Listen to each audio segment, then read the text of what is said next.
Luigi Mangione pleads not guilty to state charges against him, including murder as an act of terror. Allie Bauman was inside the courtroom with the suspect today and is here now with what happened. Allie, what was his demeanor like? Well, Alice and Dick, Luigi Mangione seemed to listen intently in court today as his attorney told the judge she believes her client's right to a presumption of innocence is being violated by the actions of law enforcement and lawmakers, all while vowing to fight the charges against him to the fullest extent.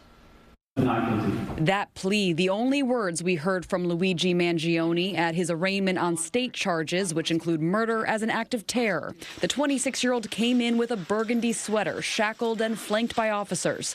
This is the first time cameras were allowed in the courtroom with Mangione, and it did not go unnoticed by the accused killer. His defense attorney, Karen Friedman-Agnifilo, dressed in coordination, told the judge she's concerned about her client's right to a fair trial. He's a young man, and he is being treated like a human ping pong ball between two warring jurisdictions here. Last week, Mangione appeared in federal court on separate charges of murder and stalking after giving up his fight against extradition from Pennsylvania. Agnifilo took issue with the show of force we saw when Mangione landed in the city, surrounded by armed officers with Mayor Eric Adams overseeing. The mayor should know more than anyone of the presumption of innocence that he too is afforded when he dealing with his own issues. And frankly, I submit that he was just trying to detract from those issues by making a spectacle of Mr. Mangione. She's looking to protect her client's constitutional rights. In a statement, a spokesperson for the mayor said in part his priority is and always has been public safety, and he has repeatedly spoken about how social media is fueling the radicalization of our youth. Outside the courthouse, supporters of the suspect waved signs, while inside, Mangione walked past about 24 members of the public, mostly young women, in the courtroom. I want to show support for the conversation that's currently happening around healthcare in America.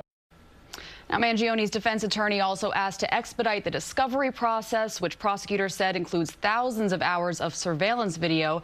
Bail today was set at $1, which is purely symbolic because he's already being held without bail in federal prison. Dick and Alice? Now, Allie, you talked about his demeanor in the courtroom. What was the atmosphere like? Was it a packed courtroom? It was a totally packed courtroom. It was quiet because, as you know, there's a very strict no-talking policy in the gallery. But as Mangione was walking out, I did notice that some of the members of the public were smiling at him, and one young woman even gave him a thumbs up.